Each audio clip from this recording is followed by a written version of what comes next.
El sol de Egipto no calentaba, quemaba como el látigo de un capataz. Bajo ese cielo de bronce, el valle del Nilo era una herida abierta donde miles de espaldas encorvadas levantaban monumentos a dioses que no conocían la piedad. Entre ellos, Moisés observaba. Ya no vestía el lino fino de los príncipes, sino la lana áspera del desierto, y en su mirada cargaba el peso de un mensaje que quemaba más que el sol. «Deja ir a mi pueblo». Su voz no era un grito, pero vibró en las columnas de Karnak como un trueno lejano. Faraón, sentado en un trono de oro sólido, ni siquiera parpadeó. Para él Moisés era un fantasma de un pasado olvidado, un hermano convertido en traidor. «¿Quién es ese Dios para que yo lo escuche?», respondió con una sonrisa gélida. «Mis dioses sostienen el cielo. Tu Dios solo sostiene esclavos». Pero el aire empezó a cambiar. El olor del río Nilo, siempre dulce y dador de vida, se tornó metálico y rancio. Moisés extendió su cayado hacia las aguas sagradas. El silencio que siguió fue absoluto, un vacío en el tiempo antes de que la realidad se quebrara. El primer golpe no fue físico, sino visual. Una gota de carmesí brotó en la orilla, extendiéndose como un incendio líquido. El río que alimentaba al imperio se convirtió en un torrente de sangre espesa y palpitante. Los peces murieron, los canales se pudrieron y el pánico estalló en las calles de Tebas. Era el inicio del fin. La soberbia de un hombre contra la voluntad de lo invisible, mientras la oscuridad de las plagas comenzaba a gestarse en el horizonte. Moisés sintió el primer escalofrío. Sabía que la sangre en el río era solo el preludio de una marca mucho más oscura que pronto mancharía los dinteles de las puertas. La noche se cerraba sobre Egipto, y con ella el susurro de algo que no era humano comenzó a recorrer los pasillos del palacio. Egipto, la joya del mundo antiguo, se desmoronaba. Lo que empezó con sangre se transformó en una sinfonía de horror. El cielo se oscureció con nubes de langostas que devoraron hasta la última brizna de esperanza. Y un granizo de fuego descendió de las alturas, golpeando los templos de piedra como si fueran arcilla fresca. Faraón, sin embargo, permanecía endurecido. Ni las úlceras en su piel, ni el hambre de su pueblo lograban quebrar su orgullo. Pero Moisés sabía que la última advertencia no sería un fenómeno de la naturaleza, sino un juicio directo. Esta noche, susurró Moisés a los ancianos de Israel, mientras se ocultaban en las sombras de Goshen. La muerte no buscará a los culpables ni a los inocentes, buscará a los que no estén marcados. Bajo una luna pálida y espectral, las familias hebreas sacrificaron corderos, pintando con su sangre los marcos de sus puertas. Era una señal silenciosa en medio del caos. Entonces, el silencio cayó sobre Egipto, un silencio tan denso que se podía sentir en los pulmones. No soplaba el viento, no ladraban los perros. A medianoche, una sombra sin rostro se deslizó por las avenidas de Esfinges. El ángel de la muerte pasó de largo por las puertas marcadas, pero entró en cada palacio, cada choza y cada establo egipcio. No hubo gritos inmediatos, solo el cese repentino de la respiración de los primogénitos. Cuando el sol comenzó a asomar, un grito desgarrador rompió la calma. Provenía del corazón del palacio. El heredero al trono de las dos tierras estaba frío. Faraón, con los ojos vacíos y el alma rota, finalmente miró a Moisés. «Lárguense», dijo, con una voz que era solo un hilo de agonía. «Llévense a sus familias, su ganado y su Dios. Váyanse antes de que no quede nadie para enterrar a nuestros muertos». Moisés dio media vuelta. Fuera, cientos de miles de personas ya estaban en pie, cargando lo poco que tenían. El éxodo había comenzado. La columna de personas se puso en marcha hacia el este, pero mientras Moisés miraba hacia atrás por última vez, vio el polvo levantarse en el horizonte del palacio. Faraón no había terminado. Su dolor se estaba convirtiendo en una rabia ciega, una sed de venganza que lo obligaría a ensillar sus carros para una última cacería. El suelo vibraba bajo los pies de los fugitivos. No era un terremoto, sino el galope rítmico de 600 carros de guerra de élite, el rugido del bronce y el relincho de los caballos sedientos de sangre. Se acercaban como una tormenta de metal entre el hierro y el abismo. Página 100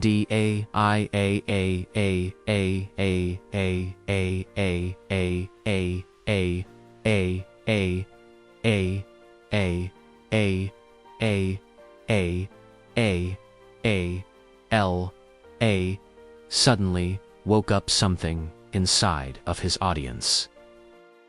Inside of his audiences that no one had ever quite realized. Lay dormant in there. Waiting in there. Waiting for the trigger to be pulled. El pueblo de Israel se detuvo en seco. Frente a ellos, una barrera infranqueable de agua azul profundo. El mar Ruyan a sus espaldas. Una muralla de polvo que anunciaba la llegada del ejército más poderoso del mundo. El pánico se propagó como el fuego en la paja seca. ¿Nos has traído aquí para morir porque no había tumbas en Egipto? Gritaron las voces desesperadas hacia Moisés. Moisés, de pie sobre una roca que desafiaba el oleaje, cerró los ojos un instante. Podía oler el miedo de su pueblo y el odio de Faraón, quien venía al frente de sus tropas, con su armadura de láminas de oro brillando bajo el sol de la tarde. El monarca egipcio no buscaba esclavos esta vez, buscaba una carnicería que borrara su humillación. No teman, tronó la voz de Moisés, proyectándose por encima del clamor. El Dios que los sacó de las cadenas peleará por ustedes hoy. Miren y callen. Entonces, una columna de nube y fuego descendió del cielo, interponiéndose como un muro incandescente entre los egipcios y los hebreos. Mientras el fuego detenía el avance de los carros, Moisés alzó su cayado hacia la inmensidad del mar. Lo que sucedió después desafió toda lógica mortal. Un viento solano, violento y sobrenatural, comenzó a azotar la superficie. El agua no solo se movió. Las profundidades del océano se abrieron como un libro, levantando dos murallas de cristal líquido a los lados, revelando un camino de tierra seca y caracolas olvidadas en el lecho marino. Ordenó Moisés. La multitud avanzó hacia el abismo abierto, flanqueada por toneladas de agua suspendida que rugía y luchaba por caer. Era un túnel hacia la libertad, pero un túnel de pesadilla. A medida que los últimos israelitas entraban en el lecho marino, la columna de fuego que frenaba a los egipcios comenzó a desvanecerse. Faraón, cegado por la soberbia, y creyendo que el camino también era para él, alzó su espada hacia el horizonte azul y ordenó la carga final. Los caballos se adentraron en el abismo. Los látigos chasquearon y las ruedas de los carros empezaron a hundirse en el lodo mientras las paredes de agua comenzaban a vibrar peligrosamente. El último de los israelitas acababa de alcanzar la orilla opuesta cuando Moisés, con el corazón apretado por la tensión, vio a la vanguardia del ejército egipcio adentrarse en el camino seco del Mar Rojo. En los carros, pesados y torpes, se hundían en el barro del lecho marino. Los caballos resbalaban. Los soldados maldecían y los oficiales intentaban mantener la formación en medio del caos. Faraón, a la cabeza de sus tropas, divisó a Moisés al otro lado, en la tierra prometida, con su pueblo ya seguro. La furia en los ojos del monarca era tan intensa que parecía hacer temblar el aire. Levantó su espada, gritando órdenes inaudibles por la distancia, desesperado por atrapar a sus antiguos esclavos. Pero la voluntad divina no se detendría por la obstinación de un hombre. Moisés alzó su cayado una última vez, y en ese instante las murallas de agua se desplomaron. El mar no volvió a su cauce lentamente. Se precipitó con una violencia cataclísmica, como dos montañas líquidas que chocan. El rugido del agua devorando el lecho marino fue el último sonido que escucharon los egipcios. Los carros fueron arrastrados como juguetes. Los caballos relincharon de terror,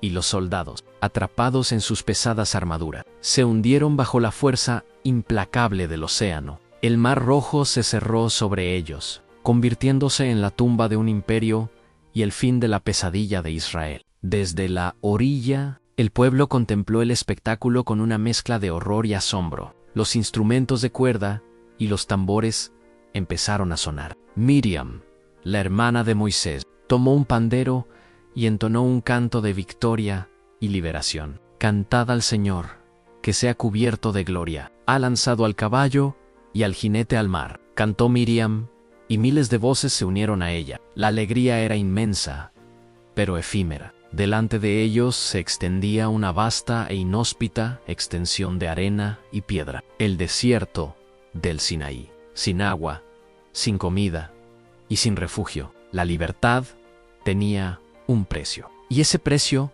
era la supervivencia en un lugar que no perdonaba errores. La columna de nube que los guiaba de día y el fuego de noche reaparecieron, señalando el camino. El éxodo continuaba, pero el verdadero desafío apenas comenzaba. Las pruebas de la fe y la paciencia estaban a la vuelta de cada duna, y el recuerdo del Nilo, ahora un sueño lejano, pronto sería sustituido por la sed abrasadora del desierto. El eco de los cantos de victoria pronto se perdió en la inmensidad del silencio mineral. El desierto no tiene oídos para la alegría, solo para la necesidad. 3 días.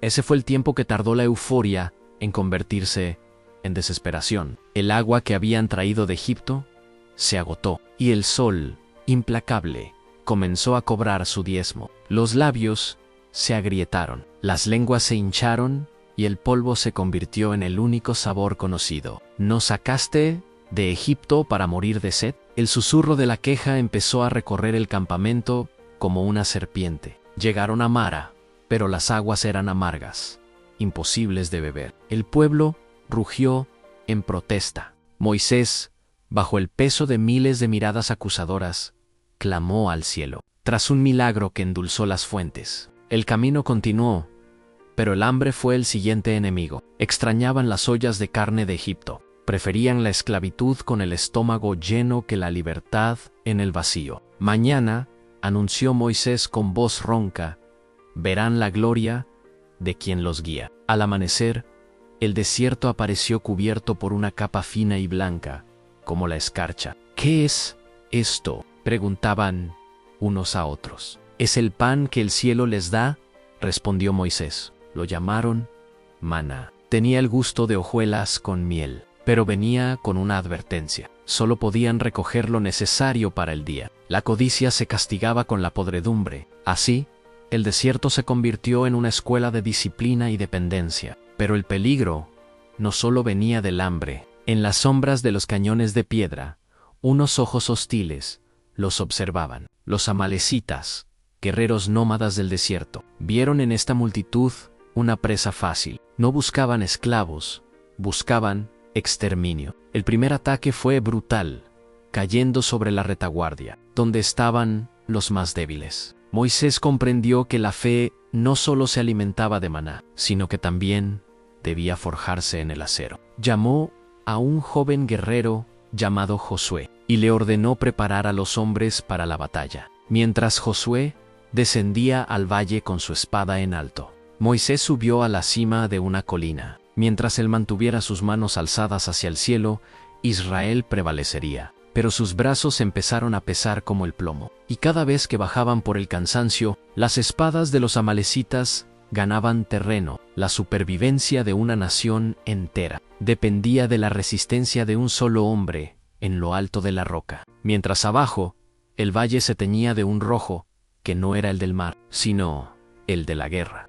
El sol caía como un mazo sobre la colina, pero Moisés no cedió. Sus hermanos, Aarón y Hur, se colocaron a sus flancos, sosteniendo sus brazos cuando los músculos gritaban de agotamiento. Gracias a esa tríada de voluntad, Josué y sus hombres rechazaron a Amalek, asegurando que el linaje de Israel no terminara en una fosa común de arena. La victoria sobre Amalek dejó un sabor agridulce. El pueblo estaba vivo, pero seguía siendo una masa de antiguos esclavos sin ley. Una multitud sin columna vertebral. Necesitaban algo más que comida. Necesitaban un propósito. Al tercer mes de su partida, el horizonte se vio interrumpido por un coloso de piedra en el monte Sinaí. No era una montaña común. Una nube densa y oscura, preñada de relámpagos que no se apagaban, se asentó sobre su cima. El suelo comenzó a vibrar con un sonido que no era viento ni trueno, sino el eco de una voz que hacía temblar los huesos. Prepárense, ordenó Moisés. Purifiquance. El Dios que abrió el mar va a hablar. El límite fue trazado. Nadie debía tocar la montaña bajo pena de muerte. El pueblo aguardaba abajo, encogido de miedo, mientras Moisés comenzaba el ascenso. A medida que subía, el mundo de abajo desaparecía entre la niebla incandescente. Arriba, en la cumbre, el fuego no consumía la roca, sino que la transformaba. Allí, en el corazón de la tormenta celestial, el dedo de lo invisible comenzó a tallar sobre tablas de piedra. No eran sugerencias, eran los pilares de una civilización. No matarás, no robarás, no tendrás dioses ajenos. Cada mandamiento caía con el peso de la eternidad. Moisés permaneció allí 40 días. Para él, el tiempo se había detenido en la presencia de lo absoluto. Pero abajo, en el campamento, el tiempo corría de forma distinta. La ausencia de su líder empezó a pudrir la fe de los que esperaban. El miedo a lo desconocido fue reemplazado por la nostalgia de lo tangible. Moisés ha muerto en el fuego, murmuraban en las tiendas. Necesitamos un Dios que podamos ver, un Dios que podamos tocar. Aarón, presionado por la multitud histérica, cedió. El oro que habían traído de Egipto, pendientes, brazaletes, anillos, fue arrojado al crisol, mientras en la cima de la montaña se escribía la ley sobre piedra. En la base se fundía el metal para dar forma a una bestia. Moisés comenzó a descender, cargando las tablas de la ley, sin saber que el resplandor de su rostro estaba a punto de encontrarse con la sombra de una traición dorada que lo cambiaría todo. El sol caía como un mazo sobre la colina, pero Moisés no cedió. Sus hermanos, Aarón y Hur, se colocaron a sus flancos, sosteniendo sus brazos cuando los músculos gritaban de agotamiento. Gracias a esa tríada de voluntad, Josué y sus hombres rechazaron a Amalek, asegurando que el linaje de Israel no terminara en una fosa común de arena. La victoria sobre Amalek dejó un sabor agridulce. El pueblo estaba vivo, pero seguía siendo una masa de antiguos esclavos sin ley. Una multitud sin columna vertebral. Necesitaban algo más que comida. Necesitaban un propósito. Al tercer mes de su partida, el horizonte se vio interrumpido por un coloso de piedra en el monte Sinaí. No era una montaña común. Una nube densa y oscura, preñada de relámpagos que no se apagaban, se asentó sobre su cima. El suelo comenzó a vibrar con un sonido que no era viento ni trueno, sino el eco de una voz que hacía temblar los huesos. Prepárense, ordenó Moisés.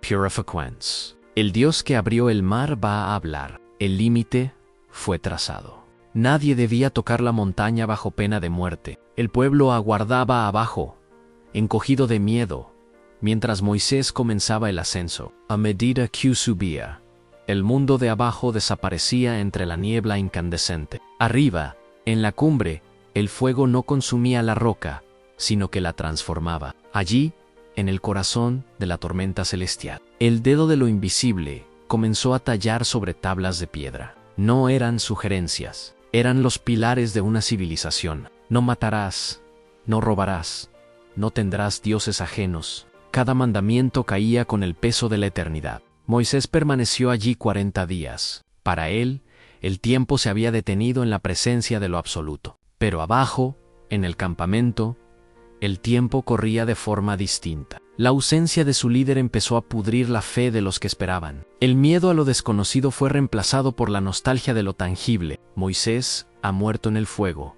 murmuraban en las tiendas. Necesitamos un Dios que podamos ver, un Dios que podamos tocar. Aarón, presionado por la multitud histérica, cedió. El oro que habían traído de Egipto, pendientes, brazaletes, anillos, fue arrojado al crisol, mientras en la cima de la montaña se escribía la ley sobre piedra. En la base se fundía el metal para dar forma a una bestia. Moisés comenzó a descender, cargando las tablas de la ley, sin saber que el resplandor de su rostro estaba a punto de encontrarse con la sombra de una traición dorada que lo cambiaría todo. El descenso fue un tránsito desde la paz absoluta de lo divino hacia el caos de lo terrenal. A medida que la niebla se disipaba, un sonido extraño golpeó los oídos de Moisés. No era un canto de guerra ni un lamento de duelo, era el estruendo de una celebración desenfrenada. Cuando Moisés llegó a las faldas del monte, sus ojos no podían dar crédito a la infamia. Alrededor de un becerro de oro fundido, el pueblo bailaba y se entregaba a rituales paganos, olvidando en apenas unas semanas al Dios que había secado el mar para ellos. La ira de Moisés estalló. No era una furia humana, sino un celo abrasador que consumía su espíritu. Alzó las tablas de piedra, aquellas palabras talladas por la luz misma, y las arrojó contra las rocas. El estallido del mármol quebrándose resonó como el juicio final. ¿Qué te ha hecho este pueblo para que traigas sobre ellos tan gran pecado? Le gritó a Aarón, quien retrocedió temblando. Moisés tomó el ídolo de oro, lo quemó en el fuego y lo redujo a polvo, obligando a los rebeldes a beber de esa mezcla amarga. Aquella noche, el campamento se dividió. La libertad, entendió Moisés, no era hacer lo que uno quería, sino tener la fuerza de hacer lo correcto. La purga fue dolorosa y sangrienta, marcando una cicatriz en el alma de la nación que nunca sanaría del todo. Sin embargo, tras la tormenta de la ira, llegó la intercesión. Moisés volvió a subir, rogando perdón por un pueblo de dura cerviz. Y en ese segundo encuentro, la gloria fue tan intensa que, al bajar, su rostro emitía rayos de luz. Tuvo que cubrirse con un velo, pues su piel reflejaba el incendio de lo eterno. Ahora, con las leyes restauradas y el pueblo purificado por el arrepentimiento, era momento de construir, no ya monumentos para Faraón, sino un palacio móvil para el invisible aún el tabernáculo. El desierto dejaría de ser solo un lugar de paso para convertirse en un santuario. Pero mientras los artesanos trabajaban el lino y el bronce, un nuevo reporte llegó de los exploradores enviados a la tierra de Canaán. La esperanza de un hogar estaba cerca, pero lo que vieron en aquellas tierras no eran solo pastos verdes, sino sombras de gigantes que pondrían a prueba la valentía de Israel. Hasta el punto de ruptura, el tabernáculo se alzaba en el centro del campamento, una joya de lino y oro en mitad de la aridez. Pero una nación no se construye solo con tiendas y leyes, sino con la conquista de sus miedos. Era el momento de reclamar la herencia prometida. 12 hombres, uno por cada tribu, se deslizaron como sombras por las fronteras de Canaán. Su misión era simple: observar la tierra y traer sus frutos. Durante 40 días caminaron por valles donde los racimos de uvas eran tan grandes que debían ser cargados entre 2 hombres. Era, en verdad, una tierra donde manaba leche y miel. Pero cuando regresaron al campamento de Cades Barnea, 10 de ellos no traían esperanza, sino veneno. La tierra es buena, dijeron con voces trémulas, pero quienes la habitan son los hijos de Anaquensón, gigantes. Al lado de ellos, nosotros parecíamos langostas. Sus ciudades están amuralladas hasta el cielo. No podemos subir contra ellos. Solo 2, Josué y Caleb, se mantuvieron firmes. La tierra es nuestra, gritó Caleb, intentando acallar el murmullo de terror. Si el Señor está con nosotros, ellos serán nuestro pan. Pero el miedo es más contagioso que la peste. El pueblo lloró toda la noche, alzando sus voces contra Moisés. Hablaron de elegir un nuevo capitán y regresar a Egipto. Preferían las cadenas conocidas que la incertidumbre de una guerra contra gigantes. La sentencia no se hizo esperar. La nube de gloria cubrió el tabernáculo y una voz resonó en la conciencia de Moisés. Por su falta de fe, por despreciar la libertad que se les había entregado con milagros, aquella generación no vería la tierra prometida. 40 ecos, sentenció Moisés frente a la multitud. 1 año por cada día que los espías recorrieron la tierra. Caminarán por este desierto, hasta que el último de los que se quejaron caiga en la arena. Solo sus hijos, a quienes dijeron que serían presa, entrarán en la heredad. El pueblo, arrepentido demasiado tarde, intentó atacar Canaán por su cuenta, solo para ser masacrados por los amalecitas y cananeos. El destino estaba sellado. Israel dio media vuelta, alejándose de las fronteras verdes, para internarse de nuevo en el laberinto de dunas. Los años pasaron. Las túnicas se gastaron. Una generación entera envejeció y murió bajo el sol, mientras una nueva generación, nacida en la dureza del desierto y forjada en la disciplina de la ley, comenzaba a levantar. Pero incluso para Moisés, el hombre que hablaba cara a cara con lo divino, el desierto guardaba una última y amarga lección de obediencia.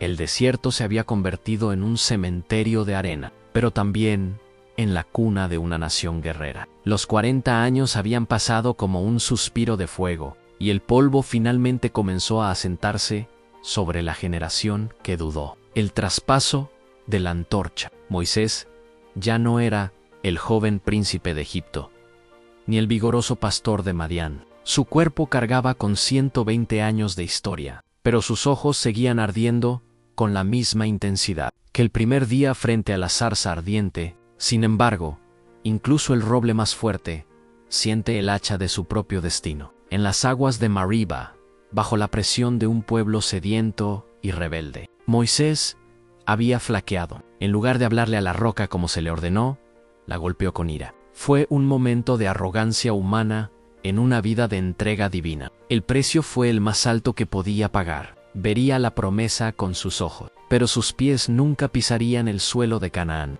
El tiempo de la marcha había terminado. El campamento se asentó en las llanuras de Moab, a orillas del Jordán. El río era lo único que los separaba de su hogar. Moisés llamó a Josué, el guerrero que nunca lo había abandonado, y ante todo Israel puso sus manos sobre él. «Sé fuerte y valiente», le dijo, y su voz no tembló. «Tú cruzarás con ellos. Tú repartirás la tierra. No los temas, porque el Dios que abrió el mar rojo va delante de ti». Moisés subió solo al monte Neboán a medida que ascendía. El aire se volvía más puro, y el clamor del campamento quedaba atrás. Desde la cima, sus ojos cansados recibieron un regalo sobrenatural. El velo de la distancia se rasgó y Moisés vio todo, desde el valle del Jordán hasta el mar occidental, las colinas de Judá y las llanuras de Jericó.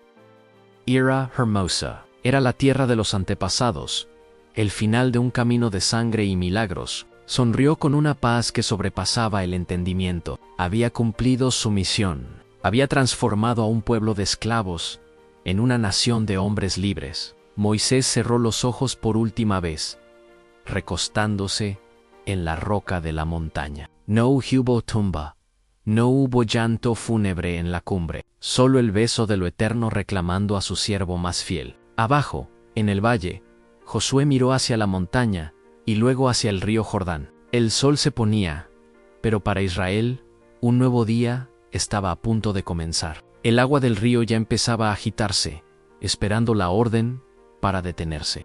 El silencio sobre el campamento era absoluto, pero no era un silencio de miedo, sino de preparación. Moisés ya no estaba, pero su espíritu latía en cada espada afilada y en cada corazón que miraba hacia la otra orilla, la conquista del mañana. Josué se detuvo ante el borde del Jordán. El río bajaba crecido, impetuoso, como un recordatorio de que la libertad siempre exige un último salto al vacío. Tras él, miles de hombres, mujeres y niños aguardaban. Ya no eran los esclavos que temblaban ante los carros de Faraón, eran los hijos del desierto, endurecidos por la arena y guiados por la ley. «Santifíquense», gritó Josué, y su voz cortó el viento, porque mañana verán maravillas. Los sacerdotes avanzaron cargando el arca de la alianza, ese cofre de oro que contenía el pacto eterno. En cuanto sus pies tocaron la orilla, el Jordán se detuvo. Las aguas se amontonaron en una muralla invisible río arriba, y el cauce quedó seco. Israel cruzó, pisando la tierra de sus padres por primera vez en 4 siglos. Frente a ellos se alzaba la primera gran prueba en Jericó, una ciudad de muros tan anchos que las casas se construían sobre ellos, una fortaleza que se burlaba de cualquier asedio. Durante 6 días, el ejército de Israel caminó alrededor de la ciudad en un silencio sepulcral, solo roto por el sonido de los cuernos de carnero. Los habitantes de Jericó observaban desde lo alto, confundidos y temerosos ante aquella procesión fantasmal. Al séptimo día, al dar la séptima vuelta, el sol alcanzó su cenit. Josué alzó su espada hacia el cielo azul, porque el Señor les ha entregado la ciudad. Un rugido humano, nacido de siglos de opresión y décadas de espera, brotó de miles de gargantas al unísono. Fue un estruendo que hizo vibrar los cimientos de la tierra. Las trompetas tronaron con una nota sobrenatural y, ante los ojos incrédulos de los cananeos, los muros de Jericó se desmoronaron como arena seca. El polvo se levantó, ocultando el sol, y cuando se asentó, el camino estaba despejado.